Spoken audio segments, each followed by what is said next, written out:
excited to be here and share with you some insights related to smartwatches and how we can further utilize it in different use cases. So first, I'll introduce myself. My name is Merav Mofaz. I'm a PhD candidate in Tel Aviv University in the Big Data Lab. I'm under the supervision of Professor Erez Shmueli. And I also work as data scientist in Microsoft in the education group. So I'm going to talk today about smartwatches, and we actually see them everywhere. Just in 2021, more than 200 million individuals used it. So what makes it so popular? Why people love to use smartwatches?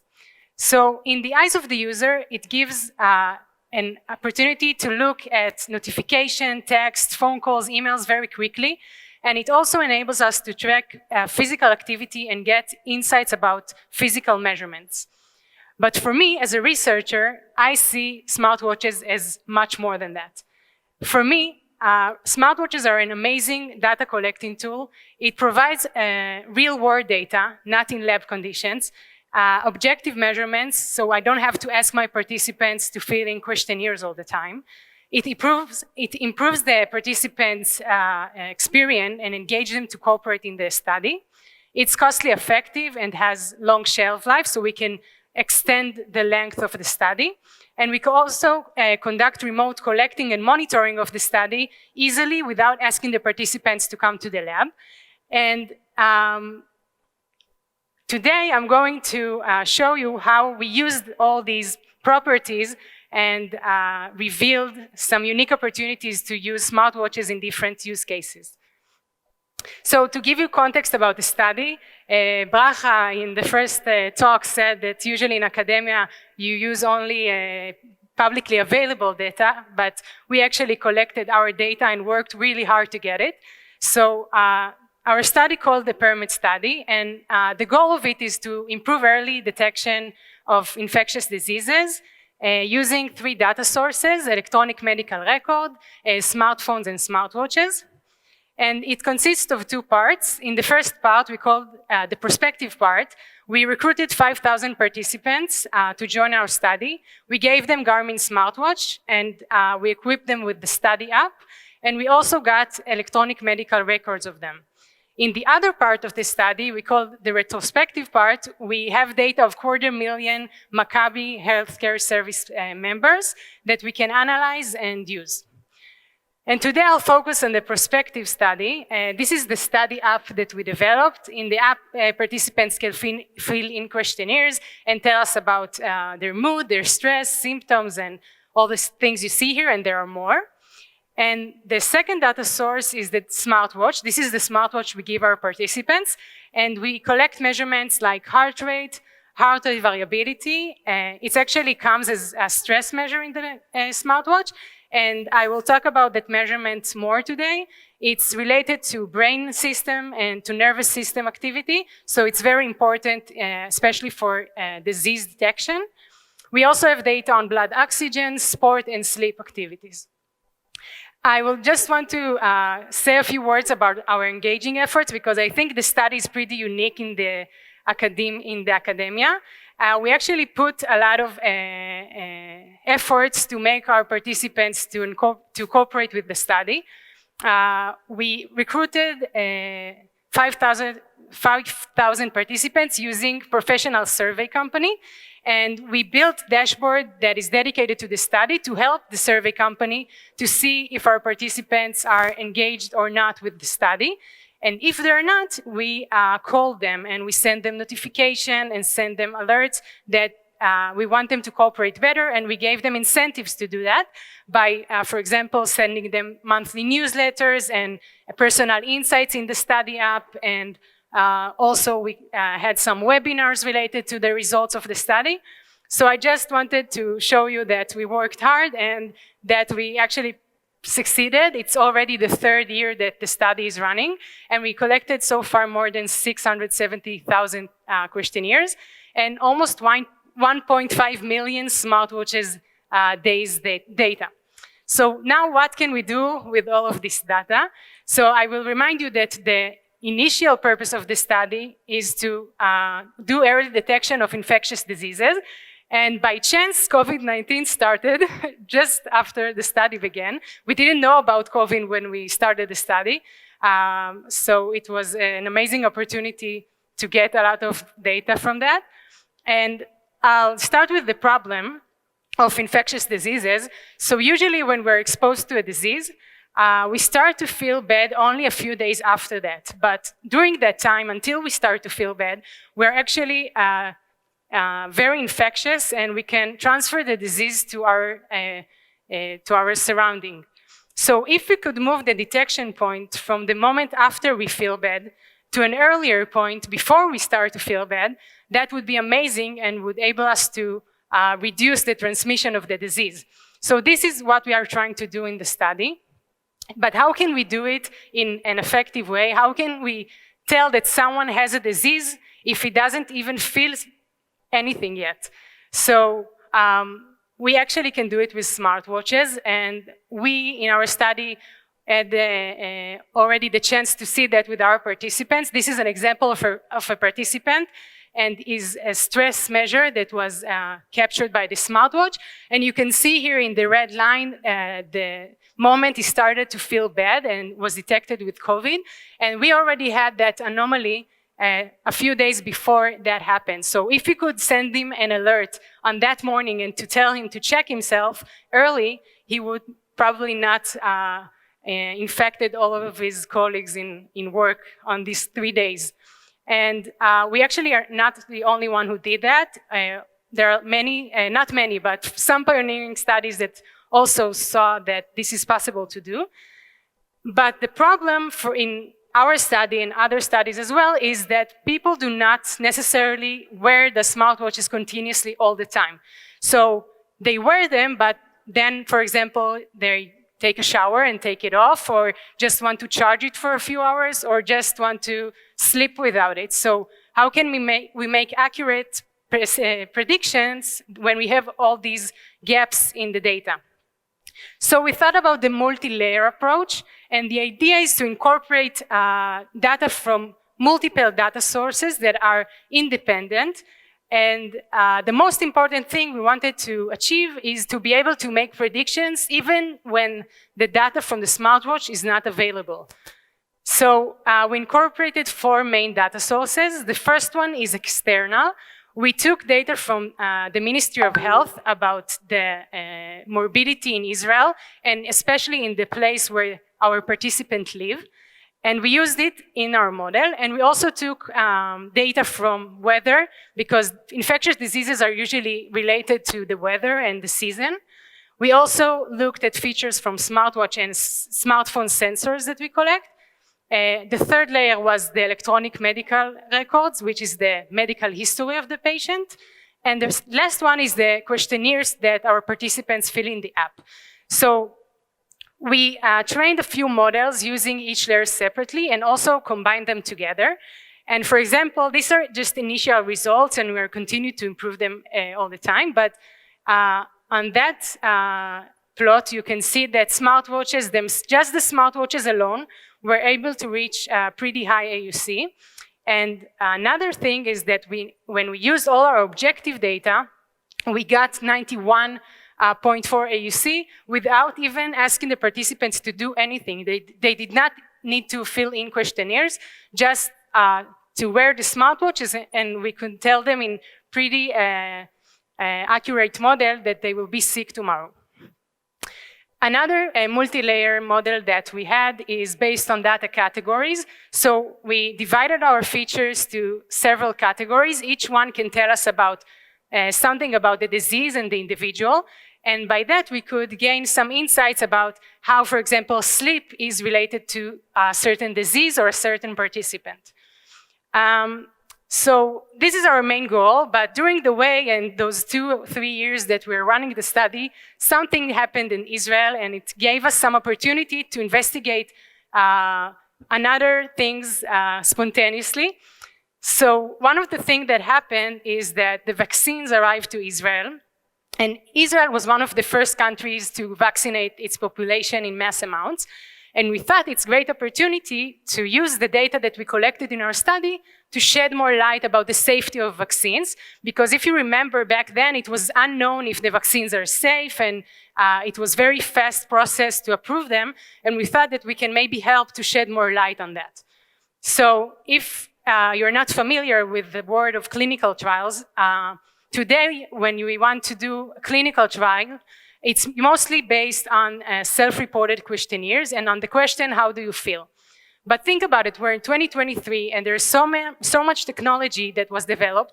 We have to have a way to get more objective and continuous way to assess safety of vaccines. So we thought we can help with that.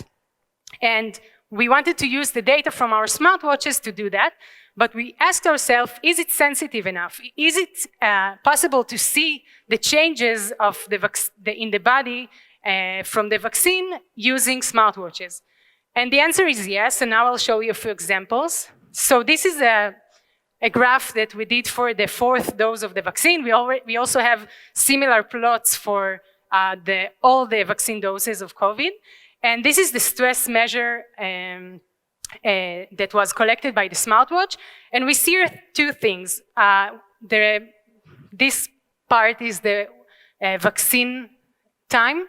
And we see here in the circle that there was kind of a bump, and we think it might be related to the stress that you have from getting the vaccine, and we think that the smartwatch captured that.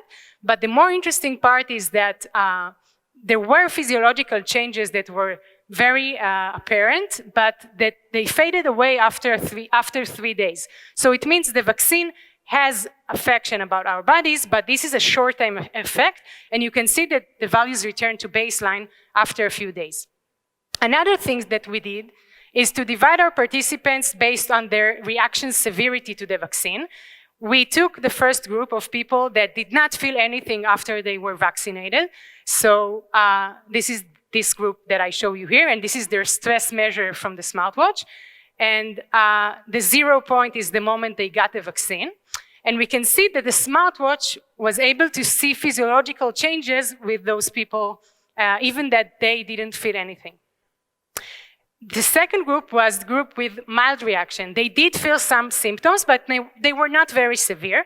And you can see here that the smartwatches indicated greater changes in the heart rate and stress measurements compared to the first group, and that the recovery time was also longer than the first group. The third group we checked is the severe events group, people that have severe reactions, severe symptoms, and you can see here that the changes were much higher and the recovery time much longer. So it's pretty amazing, I think, that smartwatches were able to see all those differences and distinct between the groups. And if we think about it a little bit more, the fact that the smartwatches were able to see something that people did not feel themselves, it was able to see that your heart rate and nervous system is changing, but you did not feel any symptoms. Just tell us how powerful this tool is and how we can gain insights from using it. And the last point I'll say about that is that when we asked our participants with severe events, when did you start to feel good again? They said that after approximately 3 days, everything was back to normal. But when we looked at the smartwatch data, it was actually 11 days. So also the ability to say when the body returns to baseline was more accurate when we used the smartwatch. So to conclude this use case, I think it's time that we will integrate smartwatches in clinical trials in general to make them more objective and more advanced. And with that, I'll move to the third use case. Another thing that happened unexpectedly during our study, it was war. It was an operation called Shomer HaChomot. It was in May 2021. And again, we were conducting our study and we thought, wow, we have so much data collected on that time. We have to see if we can see something with smartwatches related to well-being of the Israeli population that was experiencing that war. And here is one measurement that we checked. It was the screen on time, how much time people spent on their phone on baseline. This is the first period. And the war, where you see that the screen time increased because screen time is related to stress, so it makes sense. And the 2 points you see here is the routine 1. It's the 2 weeks following the war. And routine 2, it's the 2 weeks after that. Why we splitted the time like this? Because we thought we will see gradual return to baseline. That after the war, it will take a little bit of time to go back to normal. But here you see that the return to baseline was kind of immediate. Right after the war, everything came back to normal in terms of screen time. And then we did it with the mood level that we asked in our study up. And we did it with the stress and with social encounters and many physical measurements that we checked with the smartwatch, like steps and heart rate. And we did it also with sleep patterns, how much time you was awake during the night and how much time did you sleep and how good was your sleep. And all of these measurements say the same thing. Israel is resilient. They have those wars and they just come back to normal like anything happened the day after it, and we see it all the time. And it's amazing the smartwatches and smartphones can tell us that without even knowing the situation in Israel and knowing what's going on in our minds. And this is a nice result I like to show. We divided our participants based on how close they are to the Gaza border. So the red group is people that live close to the border. And here you see also the screen on time, how much time people spent on their phone. You see that the change was very high for the high exposure group. And for the low exposure group, it was the group that people that was far away from the border. They live in the north where missile attacks were not even there. And we saw that for that group that is far from the war zone, nothing changed. Not their mood, not their stress, anything was changed except of one thing, and it was the screen on time. The only thing that changed for that population of people that is far from the war zone is that they were on their phone more than usual. And what can we do with it in the individual level? So we're not sure yet, but it has a potential for early detection, and I'll show you an example. This is a participant for our study that you can see that he reported on reduced sleep duration after the war, and also sleep quality that was reduced and did not came back to baseline, and steps counts that continue to reduce, and mood and stress and sport, and you get it. A lot of things didn't came back to normal when we look at one person that was probably very affected by the war. And if we could identify those individuals and provide them with mental health on time, they might be taking care much better than what they are now. Just a really short example from something similar we did during the second lockdown in Israel. It's also something that happened by chance during our study. We had the second lockdown. We checked well-being indicators during the lockdown, and we can see that all the measurements changed for the bad side. And what I wanted to show you here in the Women in Data Science conference is that we checked the stress measure, and we've seen that women were more stressed because of the lockdown, but men were less stressed. So it was really interesting to see that. So it's just a nice thing I wanted to share with you. And I'll finish with the fourth use case, where we wanted to see how the FIFA World Cup final match affected our participants. You wouldn't think when you start that study that you will see so many cool stuff, but this again was a very unusual event. And we looked at our men participants. Here you can see this is where the game started, and this is where the final minutes were. It was very stressful, and men were going out of their minds, and you could hear when you walked in the neighborhood, everyone screaming at their living rooms. And guess what we saw when we looked at women? Nothing. So think about how sensitive the smartwatches are and what is the potential of those kind of insights that we can gain from it. Looking forward, the main challenge we have today is to differentiate between different kind of anomalies. When we see those bumps that I show you, how do I know if it's COVID or flu or vaccine or soccer game? How do I know if it's just stress at work? So we actually do not know yet, and I think that the research is going there, and this is the focus, where the focus is on. And I hope I will be able to show you interesting insights related to it in the next conferences that we will meet in. And to sum up, I will summarize the 3 main takeaways I would like you to take today. And they're all related to that image that I think it's very beautiful. The first one is that smartwatches provide efficient and accessible way to see what's going on under the surface. We think that we feel what is going on in our bodies, but actually smartwatches can see a little bit more. They are exposing us to those areas that are under the surface that we're not aware of. If we will take and combine data from above the surface and below the surface, we will be able to create much more powerful model and gain much more powerful insights. And the third thing is that what I showed you today is just the tip of the iceberg from what we can do with smartwatches, and there is still so much more to do with it. And if you have smartwatch data in your work or study, I suggest you to explore it because it has amazing things in it. And I would like to thank the team that is working with me on the study, and to thank you for listening.